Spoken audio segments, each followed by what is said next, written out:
Alright, guys, so the Resident Evil series is going full speed ahead, this time with a remake of Resident Evil Code Veronica, which is just titled Resident Evil Veronica. I've said this before, Code Veronica is one of my favorite Resident Evil games, top three for me, just in terms of personal favorites.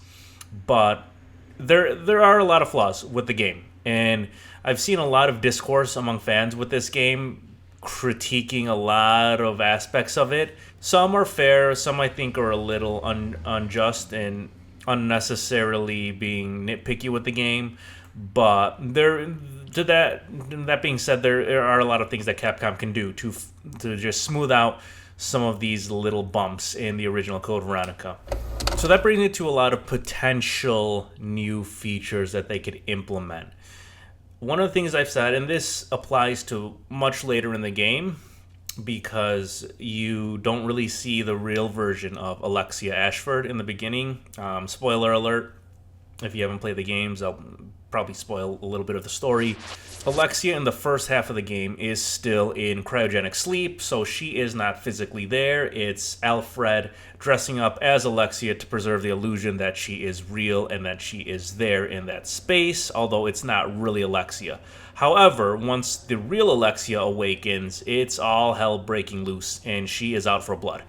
She is a bone-chilling monster, and just kind of her backstory getting her there and having her lost her brother and watched him die in her arms, like, just incites this rage in her. And I think what they could do for Alexia, number one, I really want them to tone down the over-the-top theatrical arrogance that she brings. Now, I know that is very true to her character, being this aristocratic figure coming from royal family, having royal blood, kind of being just a snotty little brat. But I think if you lean in more towards like the dark side of her, she could be creepy. And that's not to say that she can't have any grandiose moment, but I feel like if you kind of look at her, like right after she transforms, which is Alexia, Form 1, like that monster is pretty chilling.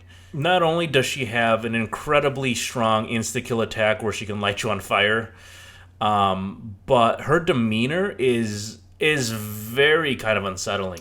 You see it in the first battle with Wesker, or I should say it's really the only battle that Wesker has with her. Just the way that she moves and like looks at him and turns her head, it sends chills down your spine. Especially seeing how strong she is, that she can pretty much dominate Wesker. It's kind of horrifying seeing that you have to fight her. And I feel like during that part of the game, you can have her stalk you throughout the Spencer facility, or the replica of the Spencer estate, just like you have, the Baker family stalking you in Resident Evil 7. I get that type of vibe because you're in a similar setting, very different, decors and atmospheres and size and scope, but like the idea that you're in this house or this place that looks like a house, a bunch of hallways, dark hallways, almost labyrinth-like, and here you can have Alexia kind of maybe just spawned randomly in the map pursuing you, and not making it super obvious and not calling too much attention to it, but just kind of seeing that she's there, and maybe little hints, like you'll see little sparks of flames, like maybe you can hear her laughter or that like creepy giggling noise, and then maybe certain parts of the environment can like light up or like combust or something like that to play upon her whole fire gimmick. I think that would be pretty horrific, just going through and then having her stalking you at either as Chris or Claire, making your escape that much more hard. Because that was one thing about the original that I felt was a little weak, is that once you got to the Antarctic facility, the Spencer Estate 2.0, it kind of was just rushed a little too quickly. Like, you get there and there's this big reveal with the main hall, but then that's about it. You go through like a few side rooms, and then like there's maybe a puzzle or two, but that's about it. You don't really get to explore or really feel too much of the mansion. And that kind of brings me to another point that I think could be fixed a little bit, is the pacing was Like, I feel like the first half of the game as Claire does a really good job, but then by the time you get to Chris, I think everything is just way too rushed. So I think they could spend a lot more time giving Chris some more breathing room, developing the areas a little bit more, and exploring more. And that's going to take me into two other things I want to talk about. Kind of the Rockford Island section as Chris. I think one of the big problems with the original was that once you take control of Chris, you more or less go through the exact same area as Claire, although it's a little different now that the facility's been bombarded and the self-destruct sequence seemingly, destroyed a lot of the island. But all in all, it's still the same section. Like, you're still visiting the same locations, same rooms. And I think that little part of backtracking, although it makes sense narrative-wise that Chris is going back and trying to follow his sister's steps, it got a little redundant. Now, they did do a lot of, innovative. Not, I shouldn't say innovative. They did add a lot of new things, like new enemies. The hunters came back at that point. But I would like to see a little bit more variety. I'm not saying take that part out completely, but maybe open up some new sections for Chris in that Rockford Island section. I think what would be really cool, and we saw this especially with Resident Evil 9, but then there have been more recent games that kind of played with this idea as well, is that different characters have different gameplay styles. The most obvious and easy example to point out is Resident Evil 9 with Leon and Grace. Now, I'm not saying you have to go that extreme where Claire is like all up survival, because Claire, she's got a repertoire of her own to deal with these monsters, and she's been through it before in Resident Evil 2. So she would understandably be more equipped to deal with these monsters, and she can hold her own.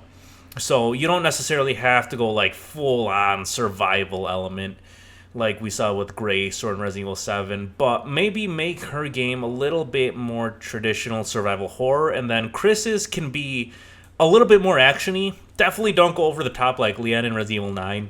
I would say new combat styles, different combat styles. I really liked in Resident Evil 9 how between each of the characters, like their inventory and their heads-up displays were different. Like they changed depending on the character to fit kind of more of their persona. I think you can do something like that here where Claire has her own style and own abilities. Maybe she can like mix herbs or like mix, certain things together that she can use. But then Chris doesn't have that knowledge of like chemistry or whatever, but he can maybe like, combine weapons, and he can, use these makeshift tools to solve puzzles that were previously inaccessible as Claire. I think that would be a really cool touch. And in terms of the gameplay styles being different, I think that one thing you can add into Chris's game, and this, just fits in with Wesker's surveillance system and his little drone bots, following you and detecting you and summoning the hunters.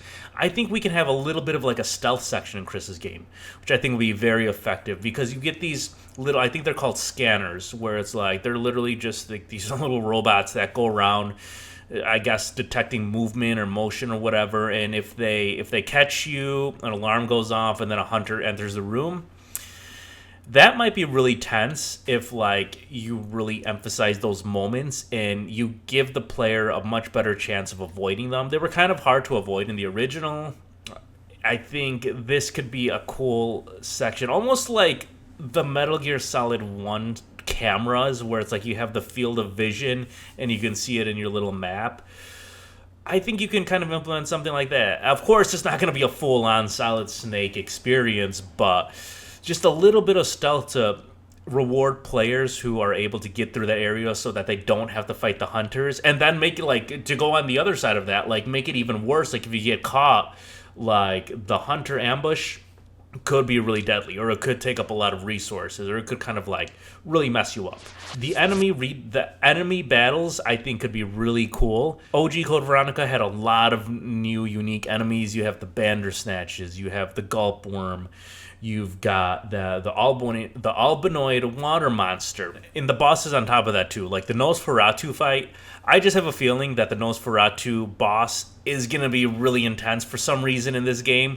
Is because in the original game it was very unique because they give you a sniper rifle, so I think they can kind of use that to like give it a nuanced feel. And like as we've seen with these previous iterations of remakes, like they take the bosses that we've seen and then they give them like different stages, different levels. Like, okay, here's phase 1 of the boss fight, and then once you get past that, then you go into phase 2. The bosses, including like Alexia as a boss as well, I think you have a great opportunity to make these some really epic fights. I would really love, as I was kind of talking about earlier, to see this Spencer Estate replica expanded upon a lot more, and kind of what I call back to, although this is kind of a different scenario, but in Resident Evil 9, you go back to the Raccoon City Police Department, albeit it is destroyed after Raccoon City was destroyed. Not going to talk about the contradictions, because I already talked about that a little bit in my Resident Evil 9 video. But anyway, the moral of the story is that you do go back to the RPD as Leon, and you relive and revisit these areas in a different vein. Now, for Code Veronica, this makes all the sense in the world, because at that point, you're playing as Chris, who is re-entering this Spencer Estate. And similar to how they did with Leon, where they did like this small little cutscene of like him having flashbacks of the events that happened, I think it'd be really cool if you can give Chris some like PTSD flashbacks of the things that happened in the Arclay Mountain Spencer Estate, where he'll go into, you see the main hall, and then maybe he can get flashbacks of the STARS team rushing in, or like being chased by the dogs in the forest, and then like maybe even these little like snippets where it's like this room reminds him of the room where he found the first zombie. I think you have a lot of opportunity to really get some cool moments stepping back into the Spencer Estate, especially since like that is to me, the Spencer Estate is the physical embodiment visually of what Resident Evil is, because that was the very first game that fans who got introduced to the series saw. It was the literal start of everything. The Spencer Estate. You go into the mansion, and that's where all hell breaks loose. So now being here again, and especially I have a lot of faith in Capcom, seeing how they developed the story and have been very good with their attention to detail and their connection to other games. I'm very confident that they are going to tie in like why that facility exists and why it's very similar, if not, some parts identical to the Spencer Estate in the Arclay Forest. So I think really giving the mansion part its own life, especially as Chris, could be very epic. And I kind of get goosebumps thinking about it. Maybe even use some of the same soundtracks or sound cues that we heard in the remake, and just really go into that horror vibe. One thing with Code Veronica, although I did say it has really good atmosphere, I do think later on it did kind of start lacking in the horror field. I think you have potential to turn that section, and even the game in whole, into more of a horror experience. Part of that is going to be with the performances and the acting.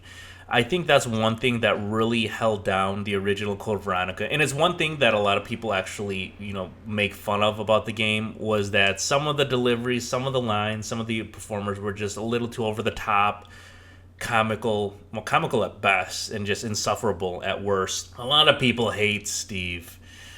I kind of I do like his character arc, but I just think just the way his performance came across, it did not give it too much seriousness. I think more people were happy when he died, but I think if you give him a more serious voice actor, and he doesn't just sound like this whiny prepubescent, teenager, he could have some weight to him. Because he actually does have a really kind of dark and sympathetic backstory about what happened. So if you can just get a good performer to play not just Steve also, but Alfred. I mean, I like Alfred in the original. I don't really have a problem with him. He's over the top for a reason, and I like that. I like the theatricalness of it. Again, going back to what the Ashfords kind of are, it makes sense. I mean, he can still be touched up a little bit. I do think that the story of Code Veronica could be very powerful if they got rid of a lot of the cheese. And another aspect that I actually think would work really well in this game particularly is similar to what they did with the Resident Evil 3 remake, where you kind of control characters in a non-linear fashion. So you'll be playing as Jill up to a certain part of the game, and then all of a sudden you'll switch control to Carlos, but then it'll be like half an hour before what Jill just went through. And that's one thing that I really loved about the Resident Evil 3 remake is that they tied that together very nicely. It's like, okay, we get to a certain point, but then we go back in time just a little bit to catch us up to speed with where we currently are when the characters meet up and that their stories intersect. I think with Code Veronica, that could be really effective if you have a gameplay section as Claire, and then you switch control as Steve, but then you kind of go back a little bit to see like how he got to the section that we're currently at, where they're in the same vicinity. And not just Claire and Steve either. You can do that with like Chris as well. Like you can even, I would say, I would almost want them to introduce Chris a lot earlier than they did. Maybe even to the point where like Claire gets to Antarctica, you can go play as Chris, and it doesn't necessarily have to be in Rockford Island. It could be somewhere else. They could, as we saw with the trailer, like they're gonna show Claire in Paris, so maybe Chris can be somewhere in an Umbrella facility, but a little bit before, Claire was doing her thing. And I think kind of going back and forth, especially with this game, could really help with that redundancy as well. So in this case, you keep it fresh. You're playing as Claire for a certain point, and then you go back and then you control Chris just like moments before, like you are, in Claire's position, and then tie that together. I think that would work really well with this game. Since there are several characters that you control, you do control Claire, you do control Steve for a little bit, you control Chris. I would almost say give Wesker, I feel like you could give Wesker like a DLC type of his own side scenario, but how cool would that be if you can control Wesker like for little small segments of the game? Like once Chris gets to Antarctica, he reunites with Claire, and then Claire goes off finds Steve. How cool would that be if you control Wesker for a little bit? And imagine this. Imagine controlling Wesker as you're fighting Alexia. Almost like, I'm not saying like a quick time event cutscene. I'm saying like to that point, what if you get to play as Wesker for a mini boss fight with Alexia at that section where he confronts her? I think that would be fucking badass. So many cool things that I am really excited to see what Capcom is going to do.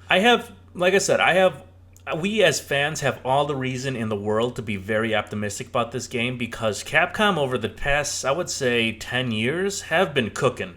We were in a very dark period with Resident Evil where the games they were releasing were garbage to say the least, and they were just kind of action slop, just trying to piggyback off of the trend at the time. Call of Duty was really big back then. Multiplayer was really the forefront of gaming. It really shifted from this, like Resident Evil 5-esque approach. And we really got a lot of terrible games, and it really felt like, the Resident Evil series was kind of dead in the water. And I think ever since Resident Evil 7, they've turned that around. For the most part, they've just home run after home run. Resident Evil, I would call maybe a base hit or maybe a double. Resident Evil 3, overall, they've been doing really good. I have, just an incredible amount of, excitement and confidence in Capcom that they will do Code Veronica really well. And if that's the fun part is, like, if done well, Code Veronica or Veronica, whatever you want to call it could genuinely be like top of the line of Resident Evil games. I would say if they do it right, which I have full faith that they will, this game could be better than Resident Evil 9. It could literally be on the level of Resident Evil 4.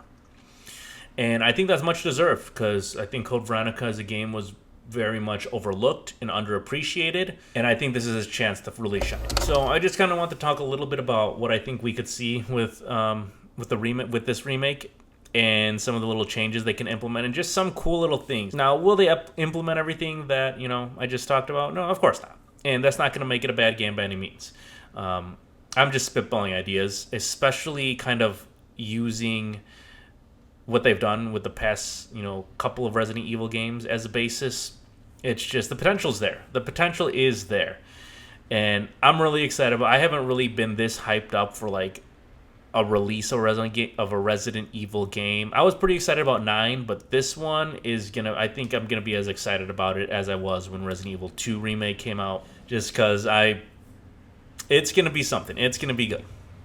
And just seeing, and just that's just a tip of the iceberg, because just seeing how they're introducing Hunk, and they're talking about tying in other plot points from like games down the line and even before that, we're gonna see some pretty like mind-blowing things going into depth into Wesker's organization, and even possibly tying that to the connections, which I think you have to, because there's just so much, in line with each other. Wesker's group in Code Veronica is called the Hive Capture Force. And without a doubt, that's going to be somehow connected to what we've seen in Resident Evil 4 with his little alliance with Ada and Jack Krauser. And then going further down to the events of 7, 8, and even Blue Umbrella that we saw in Resident Evil 7 for a second. And going all the way to the connections. So I would say this is going to be a pretty critical game. Both in terms of like the narrative standpoint, but then also in terms of like the success of the Resident Evil series as remakes. I think it's going to be pretty critical. Code Veronica is more likely going to lead into the build to Resident Evil 10, especially since it's looking more and more like Resident Evil 10 is going to be Chris's game, and you're going to see Claire. It's good to be a Resident Evil fan right now. And it's just really appreciative of, being able to kind of relive in this glory again that we haven't felt, for a long time. So sound off in the comments. What do you think they could do to Resident Evil Code Veronica to make it better? And until then, stay safe, be well. Is that what Rick says? Sorry, Rick, if that's your line, but it's a good one, so I'm going to steal it for this video. And I will see you all next time. Peace.